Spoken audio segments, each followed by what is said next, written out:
بسم اللہ الرحمن الرحیم۔ سود خور اور داڑھی منڈا اذان نہیں دے سکتا۔ سامعین محترم، آج کی ویڈیو میں ایک اہم مسئلے کی وضاحت ہم کریں گے جو اکثر لوگ اسے ناواقف ہے اور مسئلہ ان کو معلوم نہیں ہے۔ احسن الفتاوی جلد نمبر 2 صفحہ 288 پر مفتی صاحب نے ایک مسئلہ لکھا ہے۔ فرماتے ہیں کہ ایک شخص نے پوچھا، کیا فرماتے ہیں علماء دین مفتیان کرام اس مسئلے میں کہ زید اور عمر دونوں نمازی ہے،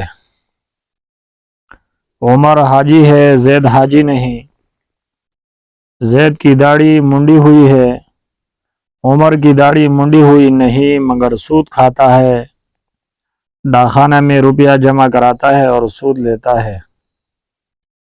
اب ان دونوں میں سے اذان کے لیے کون بہتر ہے؟ ایک مولوی صاحب فرماتے ہیں کہ زید بہتر ہے، وہ اگرچہ فاسق ہے مگر سود قطعی حرام ہے، جبکہ کئی بار سمجھایا گیا ہے تو وہ بھی سود کھاتا ہے، اس لیے اس کی اذان بہتر نہیں۔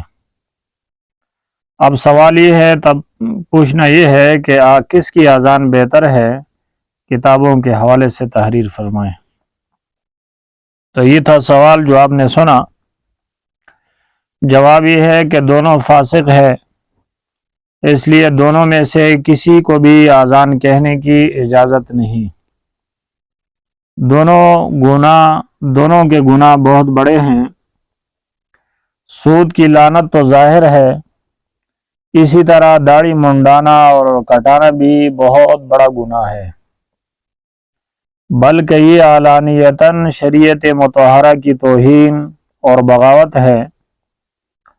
حضور اکرم صلی اللہ علیہ وسلم کا ارشاد ہے کہ علانیتاً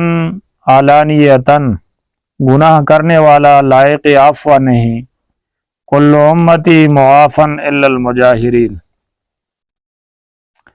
حضرات فقہاء کرام رحمہم اللہ تعالی فرماتے ہیں کہ رمضان میں علانیتاً کھانے والا واجب القتل ہے، داڑھی منڈانے اور کٹانے والا تو رمضان میں علانیتاً کھانے والے سے بھی زیادہ مجرم ہے۔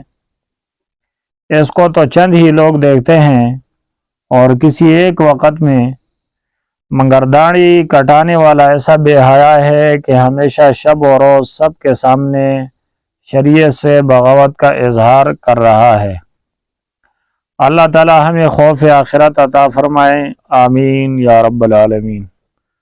تو یہ تھا آج کا اہم مسئلہ کہ جو شخص سود خور ہو یا داڑھی کٹواتا ہو یا منڈواتا ہو، اس کی اب وہ اذان نہیں دے سکتا، اس لیے کہ یہ دونوں فاسق ہے اور فاسق کی گواہی